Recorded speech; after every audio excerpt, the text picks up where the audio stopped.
অন্যান্য সাহাবাতের শাহাদাত আমাদের জন্য যেমন কষ্টকর, হযরতে হুসাইনের শাহাদাত নবীর নাতি হিসাবে আমাদের জন্য অনেক কষ্টকর, কিন্তু এই শহীদকে কেন্দ্র করে শয়তানি কোনো কর্মকাণ্ড করাটা এটা আমাদের জন্য আরো বেশি কষ্টকর।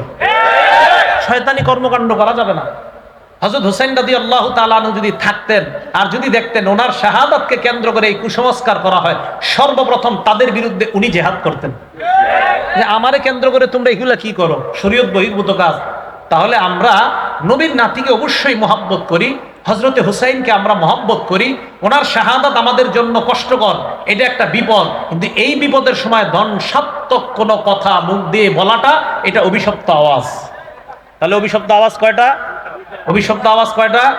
নেয়ামতের সময় ঢোল তবলা ডেকসেট বাজানো অভিশপ্ত আওয়াজ, আর বিপদে ঢোল তবলা বাজানো অভিশপ্ত আওয়াজ। এই 10 দিন ঢাকা শহর ঢোল তবলায় পুরো অবস্থা খারাপ। দেশ গ্রামে এখনো আসে নাই মনে হয়, আছে? তাহলে এই হলো আপনার 7টা কাজ বর্জনীয়। তো 10 নাম্বার আলোচনা কিন্তু করে ফেলছি, 9 নাম্বারটা করার একটু মাঝখানে 10 নাম্বার করছি, ওই যে আমরা কারো মৃত্যুতে কি করব। 11 নাম্বার আলোচনাটা এটা আপনারা সবাই একটু মুখস্থ করতে হবে আমার সাথে।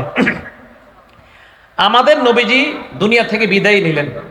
নবীজি বিদায় নেওয়ার 50 বছর পর হুসাইন রাদিয়াল্লাহু তাআলা 61 হিজরির 10ই মুহররম শহীদ হয়।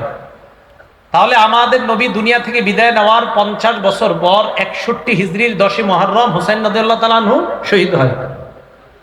উনি শহীদ হওয়ার 300 বছর পর 352 হিজরিতে মুইজুদ্দৌলাহ বলেন,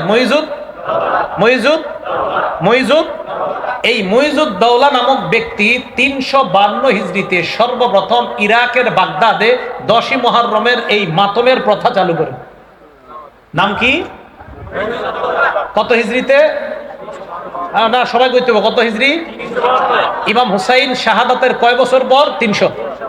হুসাইন শহীদ হইলেন 61 হিজরির 10ই মুহররম, এরও প্রায় 300 বছর পর 352 হিজরির 10ই মুহররমকে মুইজুদ্দৌলা নামক এক ব্যক্তি ইরাকের বাগদাদের মধ্যে এই প্রথা চালু করে। এরপরে 363 হিজরিতে এই প্রথাটা মিশরে ছড়ায় পড়ে, মিশর থেকে পুরা দুনিয়ার মধ্যে ছড়ায় পড়ে। এখন আপনাদের কাছে আমি জিজ্ঞাসা করতে চাই, 10ই মুহররম যে ইত্যাদি বিভিন্ন কাজগুলা করা হয়, বলেন তো কত হিজরি থেকে? 300। কে শুরু করছে? কোন এলাকায়? বাগদাদে। এরপরে এটা কোথায় গেছে? মিশরে। এরপর সারা দুনিয়াতে। এই কথাগুলো আমাদের কিতাবে আছে, মানে আমরা যারা কিতাব পড়ি, আমাদের মতো আলেম যারা, তারা লেখছে। মানে আপনার আল বিদায়া ওয়ান নিহায়ার লেখক লেখছে, আল্লামা ইবনে আসির লেখছে, তো বলবে ইদি হুজুর তোমরা বানায় লেখছো। এখন কথা হলো শিয়া ভাইদের কিতাবে কি আছে দেখি। কাদের কিতাবে? এক শিয়ার লেখকের নাম সৈয়দ আমির আলী। বলেন কি নাম? উনি কি শিয়া? এই লেখক উনি কি? সাবধান, কাউকে আপনারা আঘাত করে কথা বলবেন না, শিয়া ভাইদেরকেও মহব্বতের সাথে বুঝাইবেন। সৈয়দ আমির আলী উনি কি ছিলেন? একজন। তার একটা বই আছে নাম দ্য স্পিরিট অফ ইসলাম। বলেন কি নাম? History of evolution.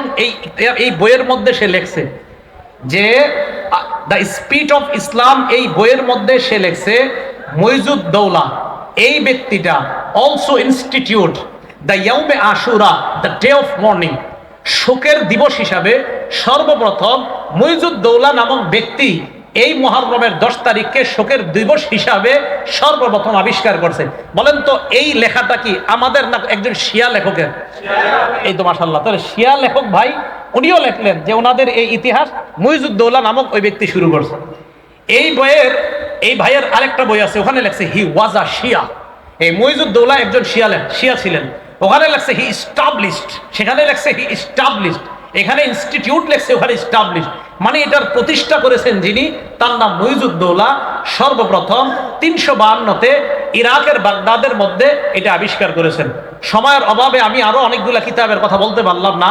শিয়া ভাইদেরই অসংখ্য কিতাব লেখা আরবি ভাষায়, যেগুলাতে তারাও স্বীকার করছে যে এইগুলার আবিষ্কার 352 পর থেকে। তাহলে আমাদের কিতাবেও এগুলা লেখা, তাদের কিতাবেও এগুলা লেখা। প্রিয় শিয়া সম্প্রদায়ের ভাই আপনারা যারা আছেন, মেহেরবানি করে আপনাদের ইতিহাসটা আপনারা জানেন। জানার পর আপনি সিদ্ধান্ত নেবেন যে আমি কি সঠিক বিষয় পালন করতেছি না ভুল বিষয় পালন করতেছি। 11টা বিষয় বললাম।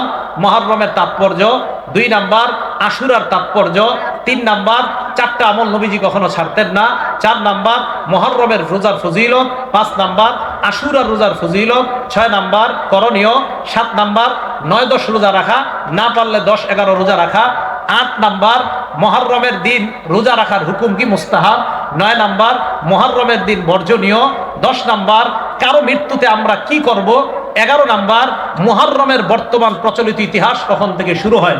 আল্লাহ পাক রব্বুল আলামিন আমার আহলে বাইত কি শুধু কারা, নবীজির ওই 5 জন না বিবি সহ সবাই? মনে আসেনি সবার? আল্লাহ পাক রব্বুল আলামিন আমাদের সকলকে যে কথাগুলা বললাম শুনলাম, আল্লাহ আমল করার তৌফিক দান করেন।